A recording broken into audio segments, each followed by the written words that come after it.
it going, guys? Welcome back to the channel and welcome back to my journey through Star Trek the original series. And today's episode I'm going to be watching is Season 1, Episode 23, A Taste of Armageddon. So the last episode was Space Seed, when we met Khan. I thought it was an excellent episode, so again hoping for more of the same again today. And guys, if you're new to the channel, I have a full uncut reaction to these Star Trek reactions. Link will be in the description. It's on my Patreon page, and if you'd like to become a patron, you can check out that link. And there's different tiers with different perks on it, so if you'd like to support the channel further, that'd be brilliant. And as always, just a quick shout out to my patrons, to Ravi, to JM63, to Jonathan, to Mary, to Blaze, to Gigi Gooding, and to Mihal. As always, thank you for the support, really appreciate it. But with that said, let's watch A Taste of Armageddon.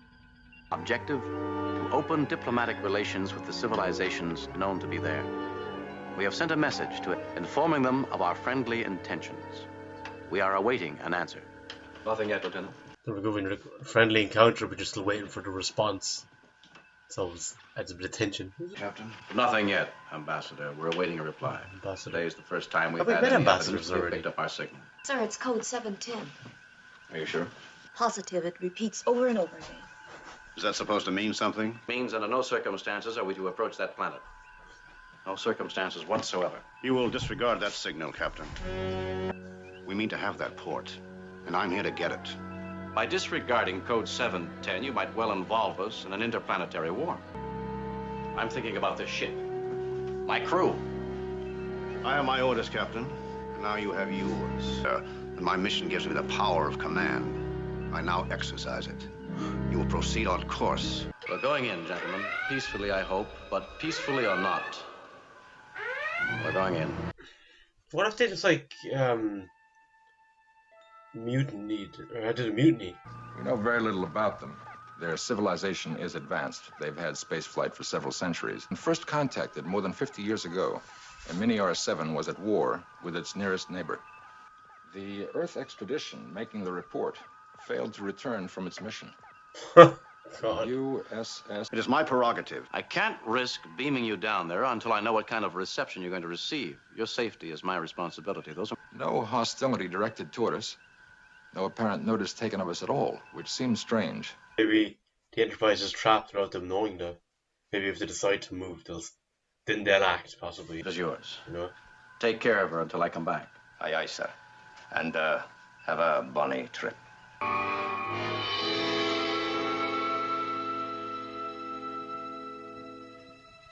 I'm Captain James T. Kirk of He's the taken Starship by her. Enterprise, representing the United Federation of Planets. Why did your people tell us to stay away? It was for your own safety, Captain. I see no danger here. It would be morally incorrect to do less than extend our hospitality. Anon 7 and members of the High Council await you. Welcome to Eminia 7. To establish diplomatic relations between your people and mine. That is impossible because of the war. You're still at war? Been at war for 500 years. You conceal it very well. Yet you say you are at war. There is no evidence of this. Maybe they fear outsiders coming in. So if they say they're at war... As long as your ship is orbiting our planet, it is in severe danger. With whom are you at war? Called Vendikar. Originally settled by our people and now a ruthless enemy.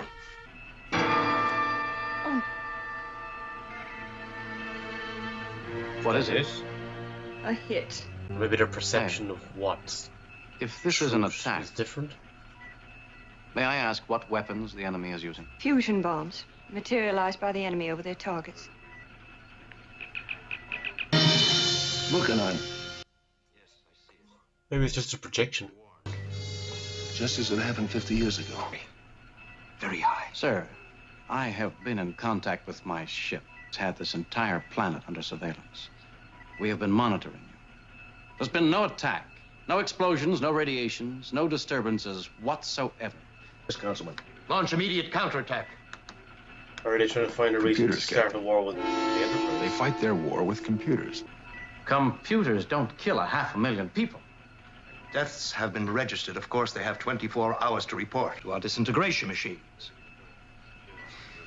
must understand, Captain. We have been at war for 500 years. An attack is mathematically launched. I lost my wife in the last attack. You mean to tell me your people just walk into a disintegration machine?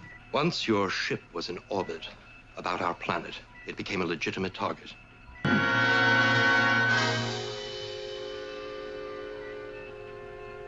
If possible, we shall spare your ship, Captain. Its passengers and crew are already dead. You would have thought going down to the planet would make you safer than if you were still on the ship. I refuse to report, and others refuse. Then Vandekar would have no choice but to launch real weapons. Ourselves. More than What a people strange would die. concept. A whole civilization would be destroyed. Just, It's been our your way psyche for doesn't almost work that 500 way. years. I tell you, we should have heard something by now. Aye, Doctor, that we should. And we They have no idea of what their fate entails at the moment. What would you suggest? Shouldn't Bones be Me, I'm a the doctor. captain? If I were an officer of the line, I... Would you have me open fire? It's got a higher authority. News, Mr. Scott.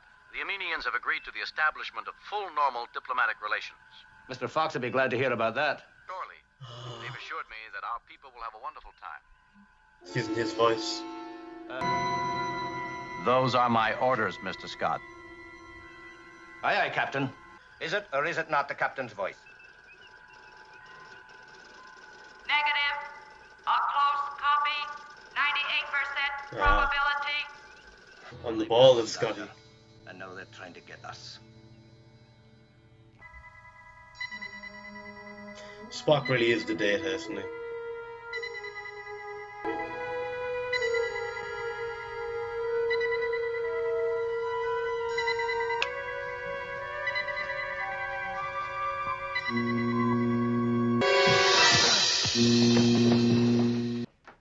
Kirk's like, yes, physicality! Let me use it. We get our communicators back and try and contact the ship.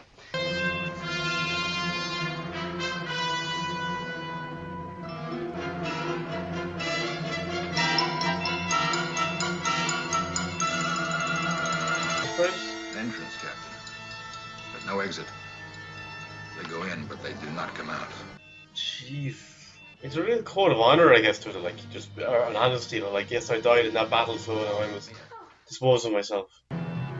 All right, you people. Clear out of the way. Oh, what are you doing? Throwing the monkey wrench Destroying into it. the machinery. Do this.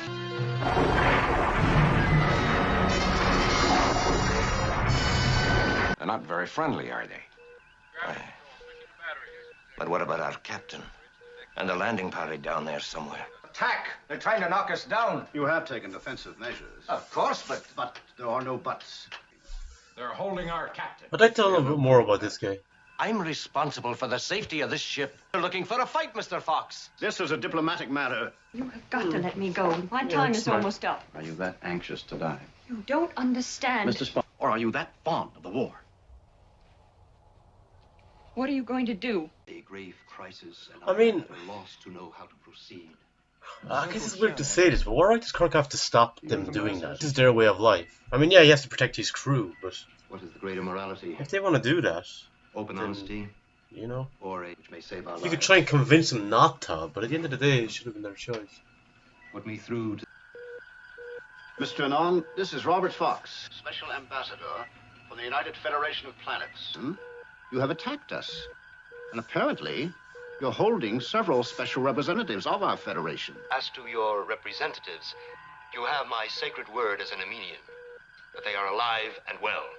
I apologize deeply for the misunderstanding. I look forward to seeing you. Diplomacy, gentlemen. You will, of course, immediately resume a peaceful status. No, sir. I will not. I guess he hasn't heard Kirk yet. From Kirk. I can have you sent to a penal colony for this. That you can, sir. But I won't lower the screens. Lower my defenses on the word of that mealy-mouthed gentleman down below. Not until I know what happened to the captain. Oh, Assume that is what you use to destroy disintegration chamber number 12. A very efficient weapon. I'm not afraid of using it. Where are my communicators? In a safe place. don't you have a drink, Captain? No, thank you.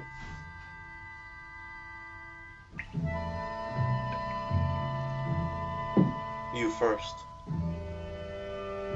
We make the real thing, Council. I could destroy this planet. All by yourself? With a disruptor? You can destroy this planet. You seem to think I'm joking. Where are the communicators?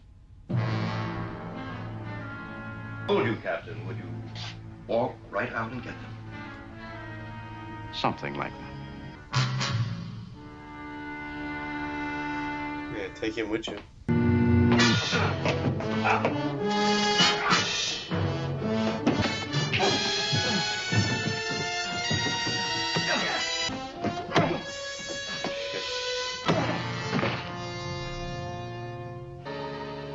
Either he's with them or he's gonna die. Not sure. Welcome to Emilia, Mr. Ambassador. Party have been declared war casualties. You will be taken immediately to one of our casualty stations so that your deaths may be recorded. There you go. Okay, maybe. We are to be killed? Here, Mr. Spock. Go ahead. Is the ship all right? We've been through a bit, but we're all right now. How... Of the United Federation of Planets, the special representative. Get in line. Please, Mr. Fox. Ladies and gentlemen, please move quickly away from the chamber or...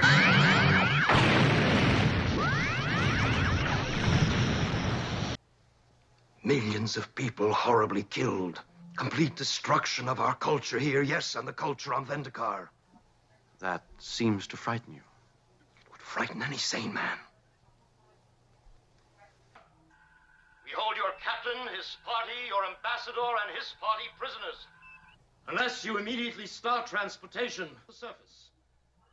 Like, Hostages will be killed. yeah, but they're not gonna do it because if they know if they beam down, they'll be killed as well. All that it means is that I won't be around for the destruction. Order 24, that means in 2 hours, the Enterprise will destroy Emilia 7. You die, we die. You wouldn't do this. We die, you die. All cities and installations on Emilia 7 have been located, identified, and fed into our fire control system. Hold it.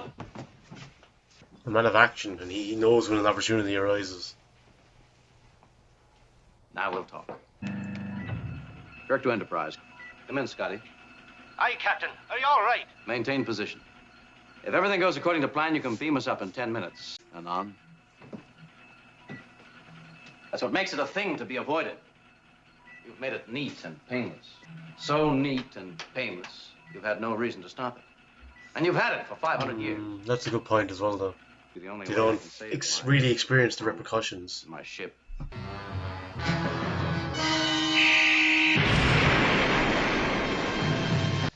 Thing is, given they were fighting that way for so long, if someone does start a war with them, they're going to be helpless. I've given you. Only the next attack they launch will do a lot more than just count up numbers on a computer. If I were you, I'd start making bombs. Yes, Councilman, you have a real war on your hands. Make peace. There can be no peace. Don't you see? We can admit that we're killers, but we're not going to kill today. That's all it takes.